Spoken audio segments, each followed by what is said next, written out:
Welcome, and this is a video on how to texture up objects in Zbrush. I sometimes get a little amazed at how how cool it can be to do that process. So let's go ahead and I have this shelf. It's like a rickety shelf, and it's fairly low poly in the actual scene that it's in. So I'm going to use the division levels just to plant texture on it.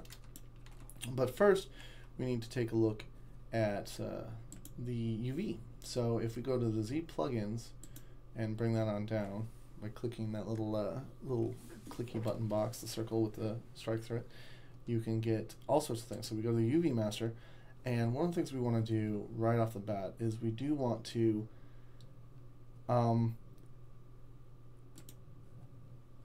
work on a clone here.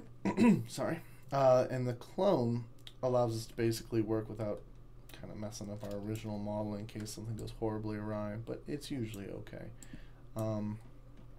So now we have our CL shelf, and we have, that stands for clone, and I have shelf 1. So shelf 1 and clone. I don't have any particular issues with scenes, but I do want to maybe enable some control painting to prevent it from just cutting seams everywhere. So we'll start with protect, and let's put that protect just right here on the little placards, because I kind of want these placards to end up being a little more I'm going to write on them eventually, so I don't want a seam running through them. And that's really my only qualification there. I don't really have much of an issue with it going anywhere else. So with that, we'll just hit unwrap. And it's pretty quick, runs through the bar, and then you can take a look. You got a couple of ways. You can check the seams by hitting this. I totally ran a seam right through my sign that I went and protected. ZBrush does take your controlled painting as suggestion rather than as a command. So if I was to flatten this, I'll see there it is, flattened out. Don't like it, so I'm gonna go ahead and protect again. Now I know it probably really wants to cut through these so I could get its job done, but I don't want it to. It's a little better. I might not be able to get much better because it does have to cut and lay out these.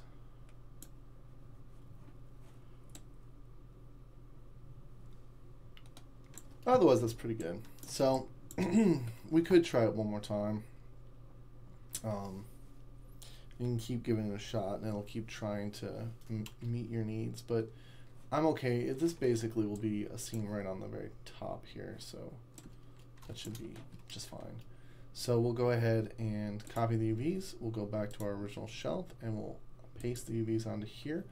And now we can check the seams. There they are. All right, so our original now has the seam set. So we've just UV'd it. They're kind of messy in their own way, but the fact is, like, in the sense that you know, when you look at this UV set and you flatten this UV, that's all over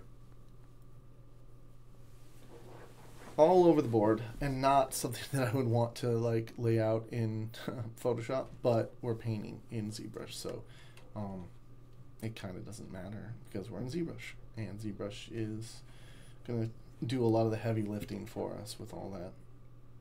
And then I can take it back into Photoshop and do some tweaks if I need to. So alright, so the next step here is you want to make sure that your everything's kind of set up here. So we're going to be using the texture map, we're going to be using the polypaint set here. We can kind of start with like a color a little bit.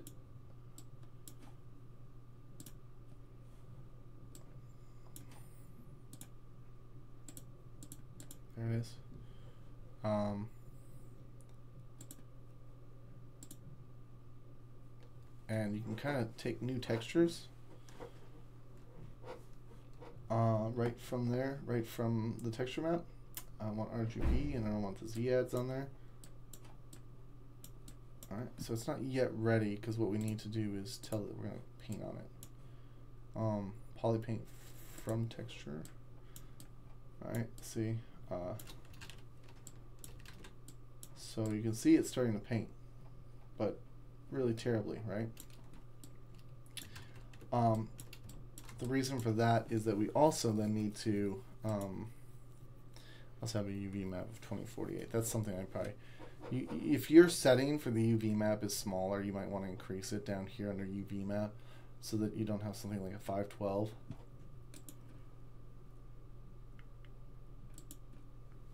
Alright, so if I color this, for example, and I start painting on it, then I can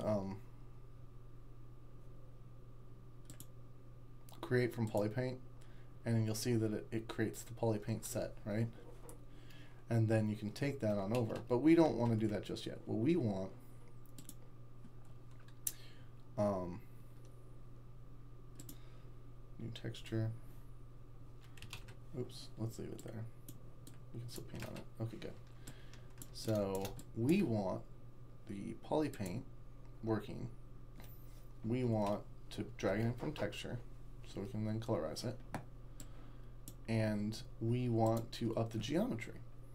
I don't want smooth. I'm going to take that off. I want it to remain with its shape. So I'm going to divide it. 1, 2, 3, 4, 5, maybe 6. 2.4 mil is kind of a lot. But notice how clean the texture now is. That's what we want. We want this nice, smooth, clean application of the texture. Because the higher the subdivision level, the more resolution you're going to get on the texture that you're painting. There's more verts to be painted. So I'm going to go ahead and drag in an alpha that I've been using for these for pieces of wood in the scene I'm making, and we can import. And we want to import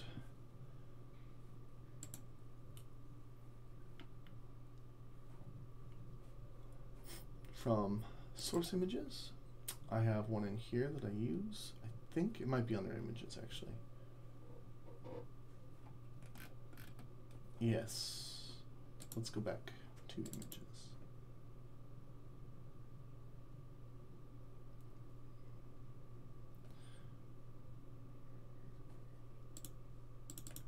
This is just a very simple little texture. Right? It's just this right here. I made this with simple selection tools over in Photoshop. And we're going to take this and we're going to go ahead and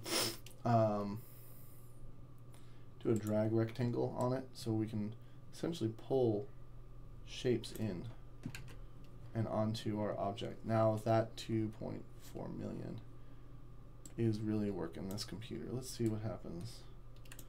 It's still pretty good at 600,000.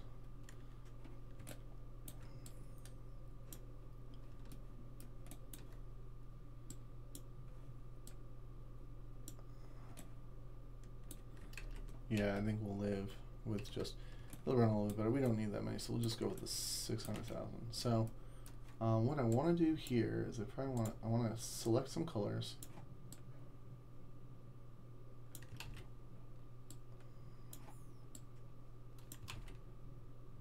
Ooh.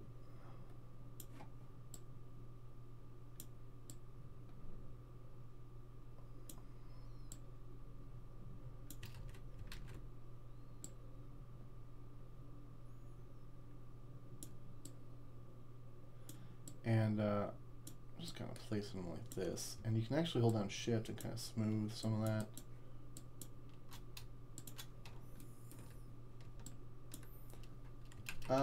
And now that I'm looking at it, I'm not sure if that's what I want. Probably want it to be more like this.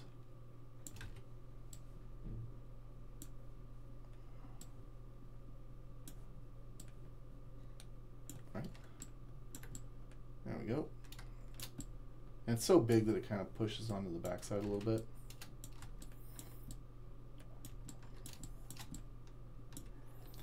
And we'll probably want to come back in here and redirect this a little bit.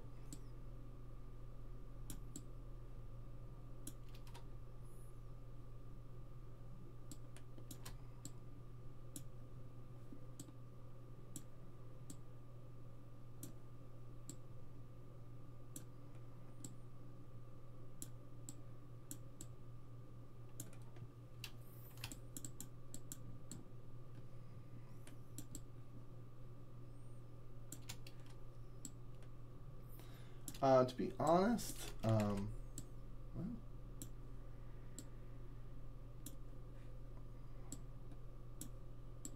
yeah, some of this works.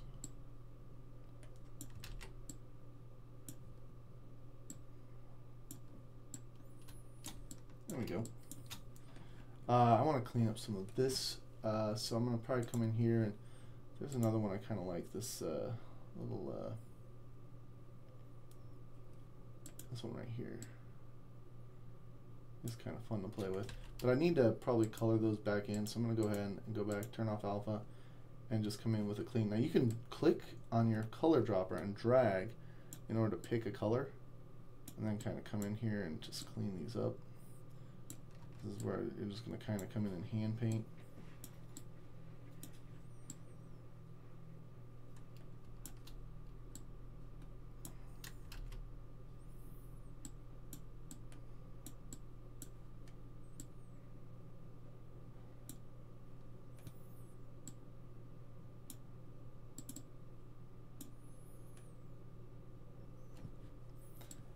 And let's pick here a little bit, and then kind of blend that with a smudge, a little smoothing action.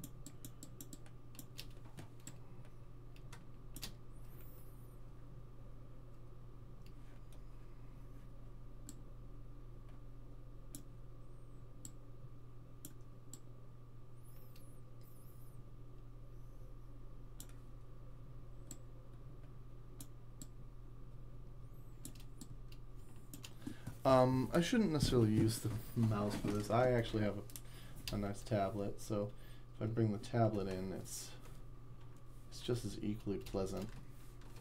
So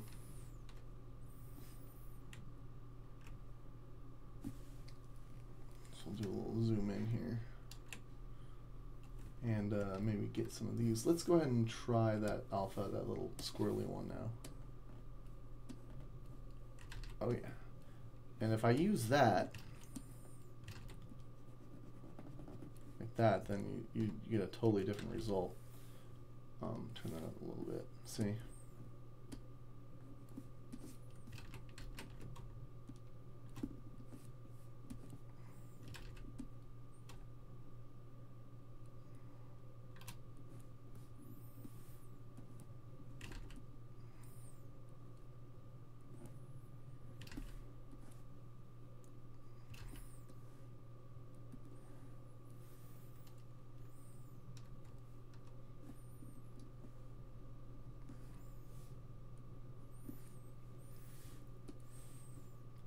Same with the wood texture. If I was to come back in here, I'll do some funky things,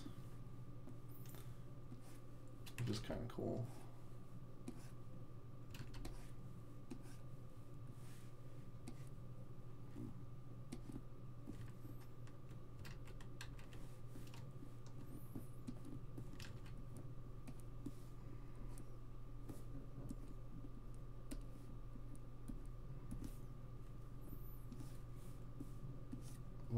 A little bit of a woodsy lumber effect there.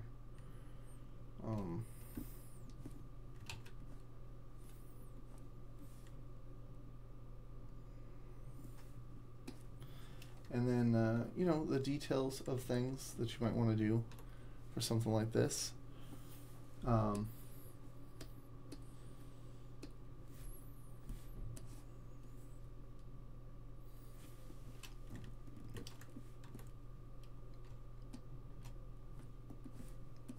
Highlighting,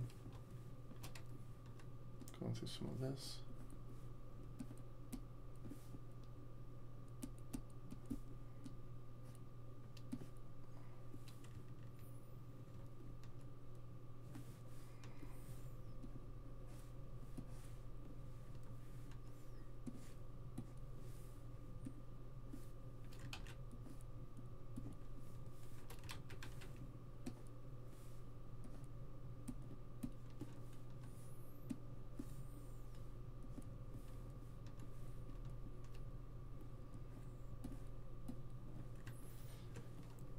So what are we looking at here?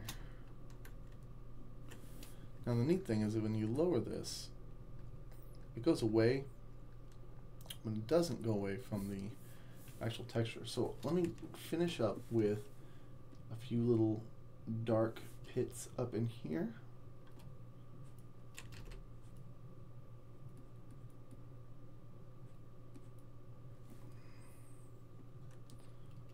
I'll kind of sell that as the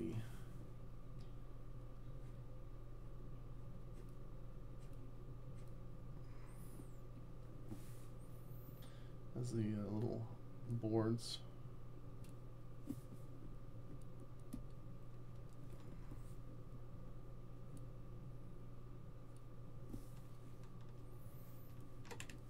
Oh, it probably wouldn't hurt to try and put in some nails here and there too. I didn't even think about that till just now.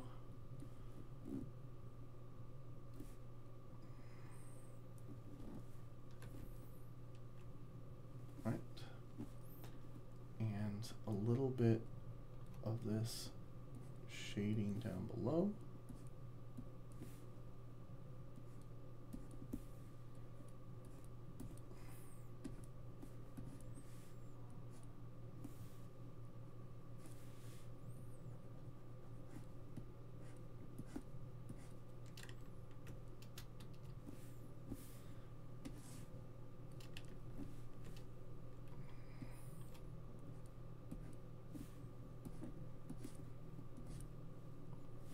Alright, and let's do a little sampling of that highlight that I had in here, because we'll come back in and kind of touch these up a little, which can help later on when I'm messing with like the diffuse map, or the height map, sorry.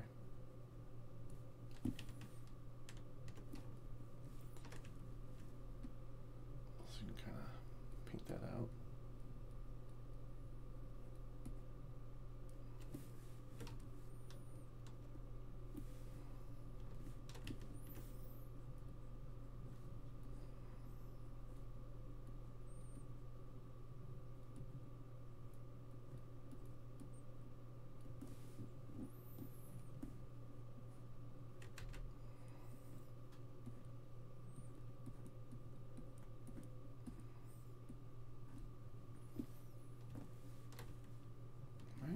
Get some of those in there. A few little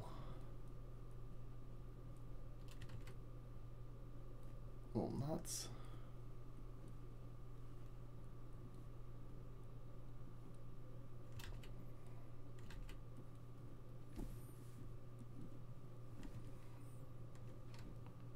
Right, so that's starting to look pretty decent.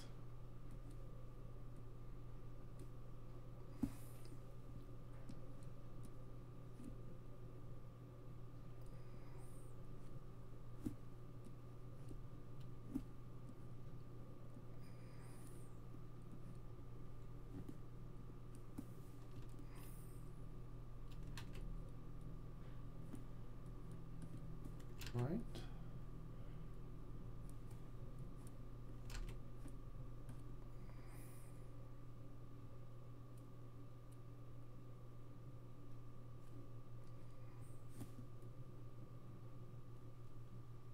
This one could almost be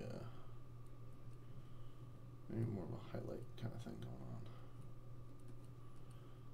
These highlights are going to help add to this feel.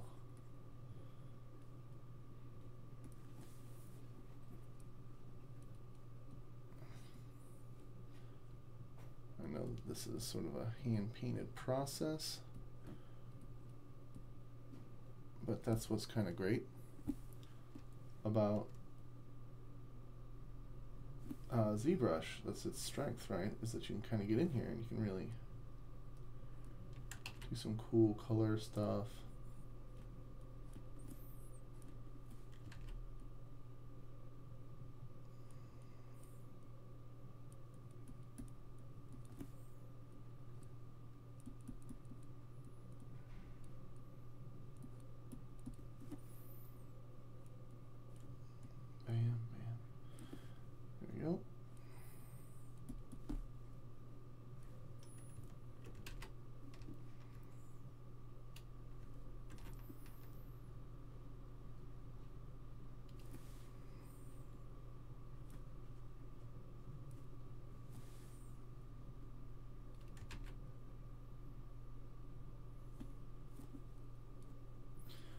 Oh, it looks like I might have missed a chance to add some.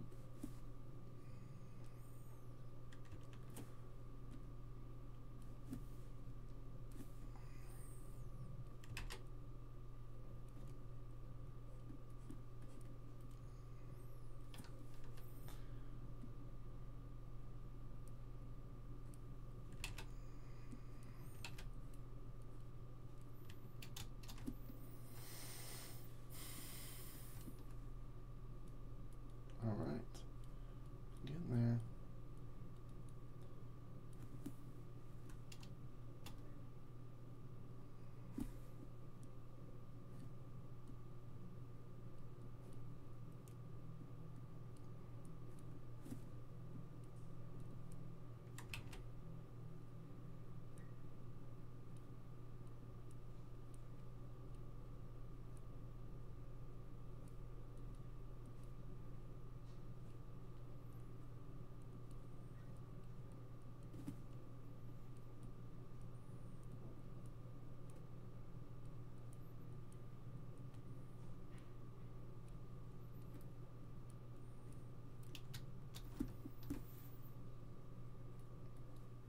All right, so highlights are in. Pretty pleased with what I got going on here. We could go a little further probably with some of this interior, but I might do that at a later date because I need to still show how, but all that kind of adds in. And I'm not going to really see that because I'm going to see it probably mostly from this angle. So that's pretty good. So now that we have this, so first of all, we want to make sure that we go up to File and we want to save as. So I'm going to go to Scenes, and this is the shelf, and I'm going to save it in here as shelf. Just shelf. And okay, that's just letting me know that it's acknowledging that there's an object here now. And we want to go down to the polypaint, right? Well, technically, what we want to go to the texture map now. So we go to the texture map, and we can create from polypaint, and we're going to get this paint set that we've been doing here, and I want to clone that texture, and it will clone it over to your actual texture. And the reason you want to do it over here is because the only way to import and export objects out of ZBrush is through here. So now I can actually save this out and it'll save a little BMP, or I could save it by exporting right here, saving this object out. So let's go ahead and export my object as well, though. I have it saved. Let me save one more time. Yes, and then let's go ahead and, if I had GoZ set up, I could just translate it back into Maya, but I like having my export ready anyhow. So shelf, we'll just call it shelf poly, and it's an OBJ file. And it's, I forgot. I did forget one thing. I'm exporting a 622,000 poly count object, and we do not want that. All right. So what you want to do before you save all this, and it's saving anyway because I messed up, is going to save a ridiculously large file, and that's not what we want. What we want to do with this is we want to take that geometry level back down to 1. Now notice this time the textures are still there. I don't lose my textures because I've already saved them as a texture map that's being applied to the object. So now that I'm back down to my lowest subdivision, ZBrush is using this texture map in placement of just the straight poly paint, because the poly paint's painting on the polygons, how many polys there are, but the texture map is just applying it directly to the UV. So now I want to save that and export it. And you know what? Let's go ahead and just delete this one. I made a mistake. I'll just make it a shelf. It's fine. Save it. It says, oh, this already exists. And I'm like, yeah, I know. So now we will go back on over to are, I'm going to open up a new Maya scene just so you can kind of see what happens when I import this in, because I have kind of craziness going on here right now. So let's say we make a new scene, right? And we import now the, this is my signpost. We'll go back to the shelf, and here we can just import in shelf obj. And when I hit 6 to texture it, there they are. Right, and from here I can take it on into Photoshop. I can use the,